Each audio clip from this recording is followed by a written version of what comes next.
Who do you think is the most dangerous person in your life? A random stranger on the street?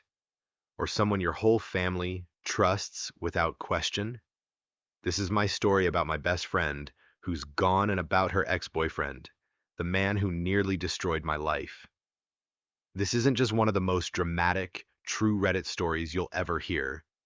It's living proof that real Reddit drama can be far scarier than any thriller movie.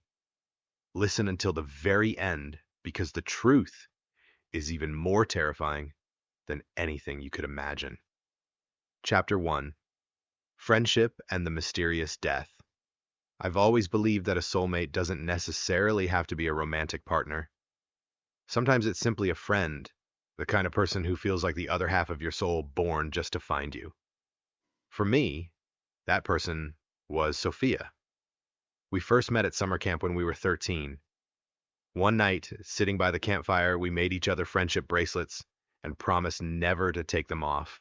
I still remember Sophia laughing and saying, "If one day this bracelet ever disappears, it must mean something big has happened." At the time, I just laughed, thinking she was being overly dramatic. 5 years passed, and we grew up side by side. We went through high school together, from the swim team to camping trips to those sleepless nights cramming for assignments. Sophia wasn't just my best friend, she was the only person who truly understood me to my core. I used to believe nothing could ever come between us. But then that day came. I remember it vividly, the afternoon when the rescue team found a bracelet by the lake, tangled in the weeds. Its pink, purple, and blue threads had faded, but I recognized it instantly. It was the bracelet Sophia wore around her ankle. My heart dropped. They told me Sophia had drowned during a camping trip. The police called it an accident, closed the case quickly, as if it were just another tragic summer story. For me, though, it was the day my entire world collapsed. Sophia was my other half, and when her bracelet was found, I knew with absolute certainty she was gone. From that moment, I felt like half of me had died too. Adults, teachers, friends, they all repeated the same line, "It's not your fault," but those words did nothing. I heard them over and over, yet inside all I felt was a hollow emptiness. It was as if I was carrying the weight of a dark sky on my shoulders every day, every hour. I started developing strange habits. Every night I texted Sophia's number, telling her little things as if she were still there to read them. Of course, no reply ever came, but it was the only way I could trick myself into feeling like I hadn't lost her completely. I wore her old hoodie under my jacket. I replayed the playlist we made together over and over, and every time the songs lit up my screen, it felt like I was reliving our entire youth. After Sophia's memorial, my house turned into a silent grave. My parents were grieving too, but their grief twisted into fear, fear that they would lose me as well. They didn't know what else to do, but hover over me, trying to pull me out of my sorrow by any means. But how could they understand?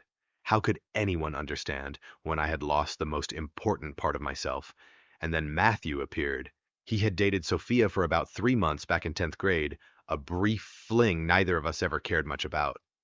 But 2 weeks after the memorial, he suddenly showed up at my door, holding the exact latte I liked: oat milk, 2 shots of vanilla. I remember wanting to slam the door in his face, because to me, Matthew was nothing more than a faint shadow in Sophia's past. But my mother's eyes lit up. She flung the door open and pulled him inside. My father kept patting Matthew on the shoulder, praising him for being so mature to think of me, even while he himself was mourning. To them, Matthew looked like a lifeline, something to hold on to while they were terrified of losing another daughter. But to me, he was nothing but an irritation. That night, lying in bed, clutching my friendship bracelet tightly, I kept asking myself, how could the world just keep going? How could people laugh, talk, pretend everything was fine, when Sophia was gone forever and I sat the cordisun? Matthew moves. And from that day on, Matthew didn't just show up once and disappear. He started becoming a regular presence in my house. At first, it was just morning coffees. He brought a few simple check-ins.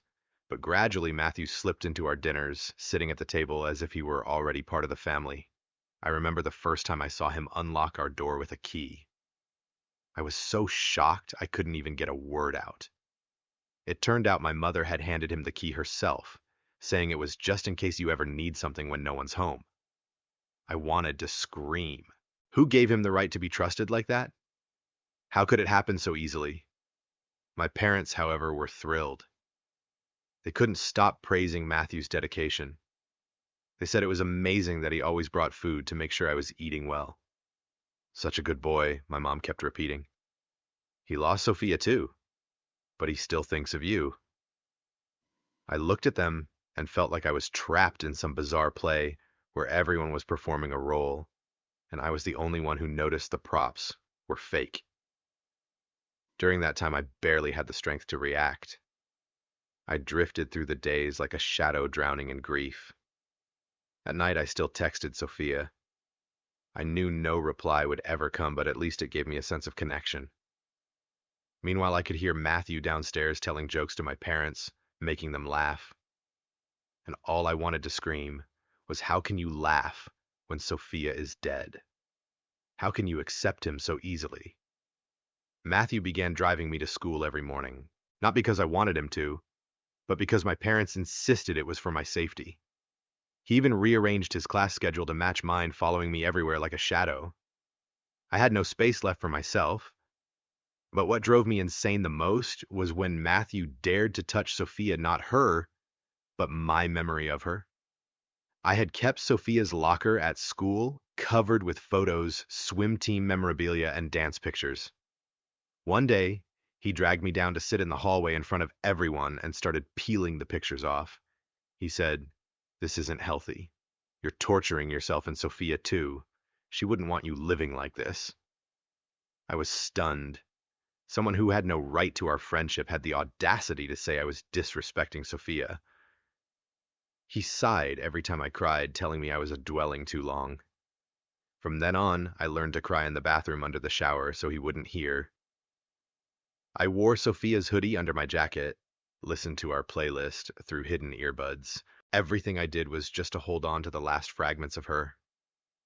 As time passed, I began to realize Matthew wasn't simply caring. Every time my parents mentioned the future about me going off to college, I noticed something flash in his eyes. Once my mom accidentally brought up the inheritance my grandmother had left for me. And in that moment, I caught the change on Matthew's face. His eyes lit up, then quickly masked it. From that day, I started paying more attention.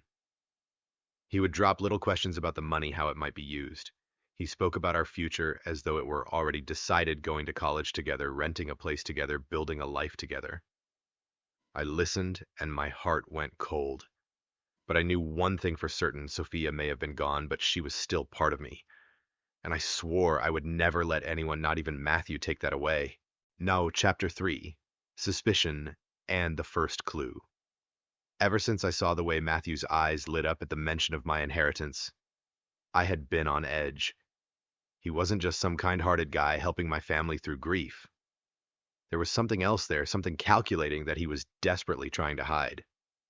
I tested him by hinting that I wanted to use the money to hire private investigators to look deeper into Sophia's death. I could never believe she simply drowned. Sophia was the best swimmer I had ever known. Matthew's answer sent a chill through me. He stared at me and said slowly, "Sophia's gone. Wasting money won't bring her back. That money is for our future." The way he emphasized the word "our" made my stomach turn. The next day, things started spiraling out of control. Matthew told my parents that I was delusional, that I was obsessed with Sophia to the point of losing control. He even called my friends, warning them that I was spiraling and needed psychological intervention. Suddenly, I was the crazy one in everyone's eyes, while he played the role of the ever-concerned boyfriend. I felt trapped, cornered. But then one night, the truth began to reveal itself. That evening, Matthew had taken my phone away under the excuse of helping me stop obsessing over Sophia. Late at night, when everyone was asleep, I sneaked down to his car to get it back. In the dark, as my hand groped under the seat, I touched something small, soft, and so familiar that my heart nearly stopped. I pulled it out, and under the dim streetlight, I saw it clearly, Sophia's friendship bracelet. Pink, purple, blue, the exact one she used to wear around her ankle. That bracelet was supposed to have been found at the lake, turned over to the police, and I had seen it myself, sealed in an evidence bag. But now, the real bracelet was in my hand, which could only mean one thing. The bracelet found at the lake was fake, planted there deliberately. And the only person who had it in his car was Matthew. I broke down crying in terror and fury. Memories flooded back. Sophia's eyes, the unanswered texts, the way Matthew always dodged whenever her name came up. Suddenly, everything snapped into place like a grotesque puzzle. He hadn't just forced his way into my life. He had orchestrated it. He had hidden something about Sophia's death. I bolted out of the car and ran into the night. Barefoot my feet, slamming against the freezing pavement. I remember pounding on Sophia's house door, screaming until my voice cracked, clutching the bracelet in my fist. I shouted that Matthew had staged everything, that he was the reason Sophia was gone. When Matthew and the police arrived, he immediately slipped back into his good guy act. He told them I was losing control, that I was imagining things. My parents looked at me with fear in their eyes, uncertain whom to believe. To everyone else, I was just a grieving girl unraveling into madness. But just as they were about to take me away, Connor, Sophia's younger brother, appeared. He ran up, pressed something quickly into my hand, and whispered, "Sophia said if anything ever happened, this is only for you. No one else." It was a small black USB stick with a piece of tape on it, labeled backup in Sophia's handwriting. In that moment, I knew Sophia had discovered something. She had left evidence. And now, it was in my hands. Chapter 4. Captive and the Secret USB. After the night I found Sophia's bracelet in Matthew's car, everything changed. Matthew called the police and convinced my parents that I was delusional, a danger to myself. They didn't see the bracelet in my hand as proof, they saw it only as a sign that I was making things up to hold on to Sophia. The result, I was taken straight to a psychiatric facility for evaluation. I remember the pungent stench of disinfectant as soon as I walked in. Pale yellow walls, flickering fluorescent lights. Everything so cold, it raised goosebumps on my arms. Matthew, of course, kept up his performance as the perfect worried boyfriend. He held my elbow, smiled sweetly at the nurses, and whispered, "This is all for you. This is what's best for you." All I wanted was to scream, but I knew that if I resisted, they would believe him even more. During the intake session, Matthew personally told the staff that I was obsessed, paranoid, and planting evidence. I sat there watching him perform his act, my blood boiling. Then I caught a glimpse of him secretly texting, and the words on his screen froze me in place. "She has it." He was talking about the USB Connor had given me. I felt paralyzed. He knew I had what Sophia left behind. That first night in the ward was the longest night of my life. I hid the USB inside my pillowcase, terrified at every footstep echoing past the door. I imagined them searching my room, finding it, taking away the only piece of evidence tying Sophia to the truth. I clutched it so tightly my hand went numb, tears soaking into the fabric beneath my cheek. The next morning, I was sent to group therapy. There, I met a girl about my age with broad swimmer's shoulders and chlorine-damaged hair. She stared at me, then whispered when no one was paying attention, "You're Sophia's friend, aren't you? I knew her from the swim team. She could never have drowned. I never believed it." My heart clenched.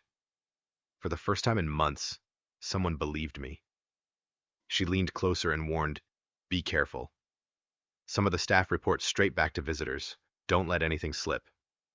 That afternoon, I was given access to a computer to write an online therapy journal. My hands trembled as I typed. I remembered something Connor had once told me. Sophia used to teach him how to back everything up to the cloud so it could never be lost. I tried a few guesses for her password, pulling from our shared memories. Finally, one name flashed in my mind. Fort Ethereal, the little hut we built together back in 6th grade. And it worked. Before me appeared a thick folder of files, videos, screenshots, documents. I opened a video muting the sound so no one nearby would hear. Sophia appeared on the screen sitting in her room, eyes full of worry, voice whispering, "I know Matthew's planning something. He's been searching information about the inheritance. I have proof. He thinks he erased it, but I backed everything up." I couldn't breathe, my heart pounding against my ribs. Sophia knew. She had seen it all coming. And now I was holding the proof. I slammed the file closed just as a nurse walked by. Luckily, they didn't notice. That night, I hid the USB even more carefully, slipping it into a small tear in the mattress, a hiding place another patient had shown me. I lay there staring at the ceiling, filled with both terror and hope. Sophia had left me a path. I wasn't crazy. I wasn't imagining things. I had the truth. But the question was, could I survive long enough and escape Matthew's control to bring it into the light? Chapter 5. The First Allies. By the third day in the facility, I learned how to pretend to be normal. I smiled when the therapist told me I needed to learn how to let go of Sophia. I nodded when the staff asked about medication, acting as if I was on the mend. But in my mind, there was only one goal: keep the USB safe and find a way to get the truth out. During a family visit, Matthew showed up again with my parents. He brought flowers, acted gentle in front of the nurses, but when no one was paying attention, he slipped me a folded note. I opened it under the table. It read, "Give me the USB or things will get worse." My hands shook so badly I had to grip my knees just to stop the paper from falling. Right then I remembered Connor's words. Sophia had said that if anything ever happened, only I was to hold onto the evidence. No one else. I knew I couldn't break. After a few more days, I was discharged and sent home. Matthew rode in the front seat of my dad's car, turning back to check on me as though he were some kind of savior. My smartphone had vanished, replaced with a brick phone that only dialed the numbers my parents had pre-programmed. My laptop was gone too. My parents thought they were protecting me, but really, they had just handed the keys to my freedom straight into Matthew's hands. Thankfully, Emma, my second closest friend at school, took the initiative to reach out. One afternoon, she dragged me to a cafe near my house under the excuse of helping me catch up on schoolwork. Once we were alone, Emma looked me straight in the eyes and said, "I don't believe Matthew's story. He's lying about too many details." I nearly broke down crying right there. Finally, someone was on my side. Emma told me that before Sophia disappeared, Matthew had texted the group about going camping together, but Sophia seemed unsettled and even posted a strange status, feeling unsafe. That status vanished quickly, and Matthew always dodged questions about it. Hearing this, I showed Emma the note Matthew had slipped me at the facility. Her eyes widened. "Oh my God, he's dangerous, but we need hard evidence." Right then, Sophia's mother called me. She asked to meet at the park, saying she had something to show me. When I arrived, her hands trembled as she handed me a video clip from her door camera. My chest tightened as I watched the footage Matthew at Sophia's front door at 3 a.m. just before the camping trip. And for a fleeting second behind the curtain, Sophia's face appeared wide-eyed, terrified, before the fabric fell shut. There was no doubt anymore. Sophia had been afraid of Matthew, and he was there the night everything happened. Emma and I began piecing the evidence together. She reached out to Claire, one of Matthew's ex-girlfriends. Claire admitted that he had once tried to isolate and control her, the exact same pattern he was using on me. She still had old messages that proved it. The similarities were chilling. At the same time, Connor, Sophia's younger brother, handed me something else. It was a backup phone Sophia had hidden before the trip. Inside were messages she had sent to a crisis hotline saying Matthew had found out about my inheritance and that she feared for her safety. Reading each line crushed my heart. Sophia had tried to warn us, and I had been too late to save her. But now, things were different.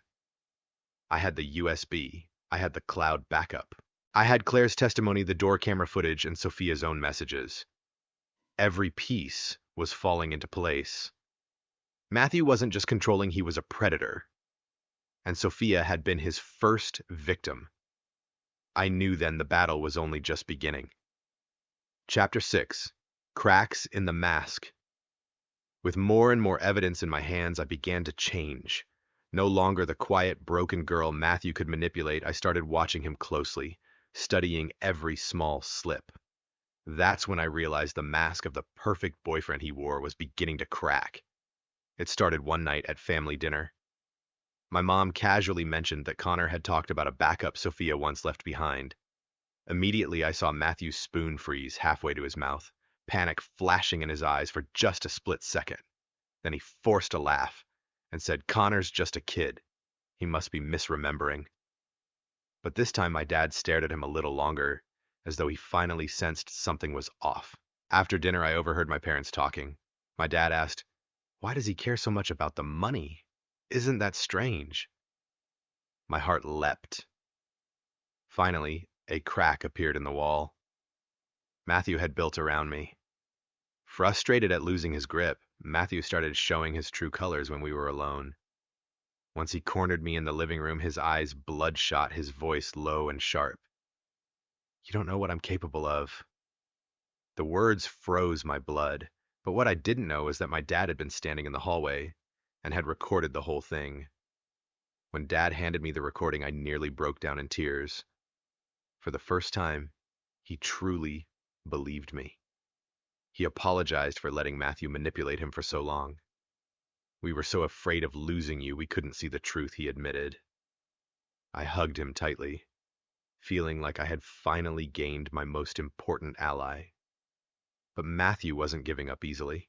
He started convincing my mom that I should go back to the psychiatric facility for long-term treatment. He even arranged extra sessions with a doctor recommended by his mother.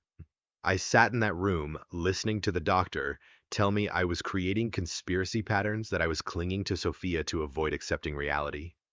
But she had no idea that the evidence was already piling up. What kept me grounded was Emma. She became my right hand. Together, we created a secret notebook, documenting timelines, saving proof. Emma also reached out to others Matthew had hurt before. Claire handed over strings of old messages where Matthew tried to control her schedule, force his affection. Another girl admitted that Matthew had once tried to exploit her after finding out her family had a small inheritance. Piece by piece, the puzzle was coming together. Matthew hadn't stumbled into my life by accident. He had a pattern, a predatory cycle targeting girls with money or benefits. And Sophia, my best friend, was the first one to see it. That was why she had been silenced. Pressure from the community began to mount.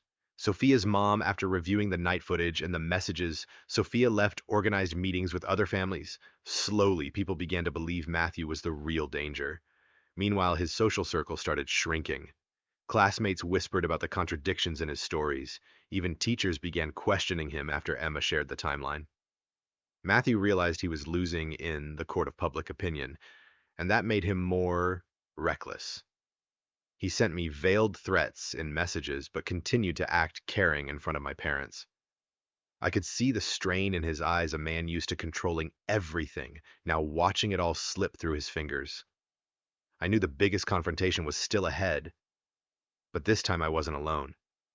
I had Emma, Claire, Sophia's mom, and finally, my parents, too.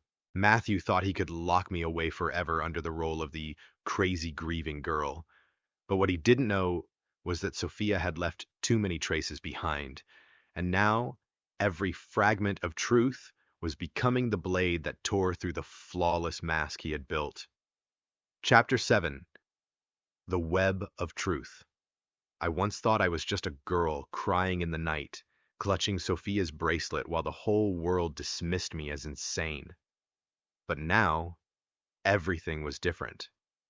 Every fragment Sophia had left behind, every testimony from Claire, every uncertain glance from my parents, all of it was weaving together into a web. And for the first time, Matthew wasn't at the center of control. He was the one being cornered. Emma was the one who pushed things further. One afternoon, she met me at the library. In a quiet study room, She spread documents across the table. Screenshots, message timelines, printed footage from Sophia's door camera. We need to systematize everything she said. And so we began connecting the dots. Matthew appearing at 3 a.m., Sophia posting feeling unsafe before her post vanished, Matthew playing the grieving savior after the funeral, his eyes lighting up at the mention of the inheritance. Side by side, it looked less like coincidence and more like the blueprint of a carefully laid plan. Meanwhile, Connor became a more crucial ally than I had imagined. One night, he handed me Sophia's backup phone, the one she had called her insurance. Inside were dozens of messages to a crisis hotline. My ex knows about my best friend's inheritance. I'm scared he'll do something to cover it up. I don't know if I should tell anyone. Reading those words broke me. Sophia had reached out, but no one believed her. And now, it was on me. Word about Matthew began to spread. After Claire told her story, she reached out to a few old acquaintances. It turned out Matthew had briefly dated another girl, and once again targeted her family's life insurance as a stepping stone. Fortunately, her family caught on early and cut him off. These fragments confirmed one chilling truth. Matthew wasn't just a controlling boyfriend. He was a systematic predator with one motive: money. Then came the moment when Matthew's mask truly slipped in front of others. It was at a family meeting with the psychologist his mother had arranged. At first, he performed his role flawlessly, insisting I needed long-term treatment.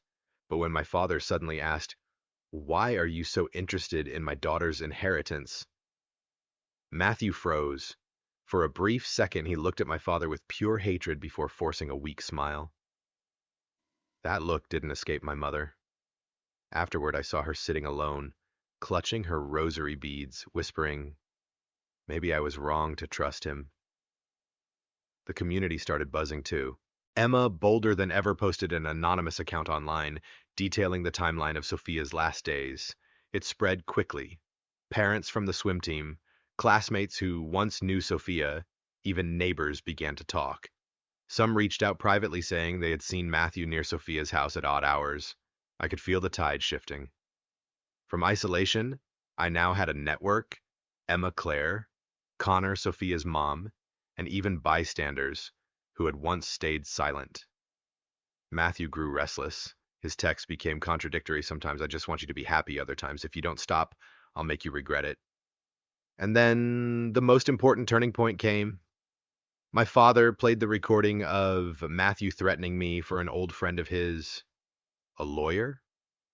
The man didn't make promises, but he said plainly, "This isn't a family dispute anymore. This is evidence of a threat." Hearing that, I knew the fight was no longer confined within my house. It had spilled into the community. Matthew thought that by isolating me, he could erase every trace. But now the community itself was staring at him. And under those eyes, the perfect mask he had built for years began to crack piece by piece. I knew the final collapse hadn't come yet, but it was only a matter of time. Chapter 8. The climax of truth. None of us thought the truth could come to light so quickly, but it crashed over us like a flood, and Matthew, the boy who had always believed he could control everyone, finally had nowhere left to hide. It began when Emma arranged for me and Sophia's mom to meet at the park. She carried a thick file filled with printed screenshots of Sophia's last messages before the camping trip, alongside testimonies from Claire and several of Matthew's other exes. When we pieced everything together, the picture became undeniable. Matthew wasn't some unlucky boyfriend. He was a calculated predator targeting girls with inheritances or insurance money. Sophia had discovered this, and she had paid with her life. Connor contributed a crucial piece, too. Trembling, he handed me Sophia's old iPad that the family had recently found. On it was a voice recording of Sophia herself, shaky but clear. "If anything happens, it's because Matthew found out about the inheritance. He threatened me. I've backed everything up. Don't believe his lies." Hearing her voice, Sophia's voice, as though from beyond the grave, sent shivers through me and broke my heart all over again. It confirmed what I had believed all along. As the whispers spread through the community, my parents could no longer blindly cling to Matthew's story. My father finally played the recording of Matthew threatening me for my mother. I'll never forget the look in her eyes, crumbling disbelief, anger, and guilt for ever trusting him. She whispered, "My God." We let him live under our roof. Then came the night that changed everything. Sophia's family invited us along with several parents from the swim team to gather in the high school auditorium. Their goal? To lay out all the evidence publicly and end the rumors. I stood before a packed room, my hands trembling, but Emma gripped my shoulder firmly. And then we began showing the camera footage of Matthew outside Sophia's house at 3 a.m., playing Sophia's voice recording of her fear, and finally the clip my father captured of Matthew threatening me. The room fell silent. Every gaze turned toward Matthew sitting in the back row. He jumped to his feet, his face red with rage, shouting that everything was fabricated. But when I played the final audio, Sophia's trembling voice naming his plan, the room erupted. Several fathers from the swim team stepped forward, blocking him when he tried to lunge toward me. For the first time, Matthew had no allies. Even his own mother, who had always defended him, sat silently, then rose to her feet and admitted in a trembling voice, "I knew he was obsessed with money." I covered for him, but I never thought he'd go this far. Her confession was the final nail in the coffin of Matthew's reputation. The scene was like something out of a film, Matthew thrashing, shouting that I had made it all up to ruin him. But the evidence spoke louder than words, and the cold silence of an entire community heavy with contempt drowned out his protests. When the school security and several parents dragged him out, I felt something I hadn't felt in 18 months. Justice. Maybe not in a courtroom yet, but justice in the hearts of everyone present. That night back in my room, I opened a small box and pulled out Sophia's bracelet. The threads of pink, purple, and blue were faded, but when I clenched it in my hand, I could almost hear her whisper, "I believe in you." Matthew had not yet been touched by the law, but he had lost the greatest power he'd ever held control. His family, the community, even his own mother had turned away. And for the first time, I no longer felt alone in this fight. I knew this wasn't the end, but from that moment on, I was certain of one thing: Sophia had never truly left me. She had guided me to this day, the day when truth finally began to win. So in the end, the truth came out. Matthew lost everything, and we finally found justice, the kind Sophia deserved. This isn't just another Reddit story, it's a reminder: always trust your instincts and never let anyone control the story of your life. If you want more true Reddit stories packed with twists and Reddit drama that will make you both furious and satisfied, don't forget to like, share, and subscribe, because the next story might just be even crazier.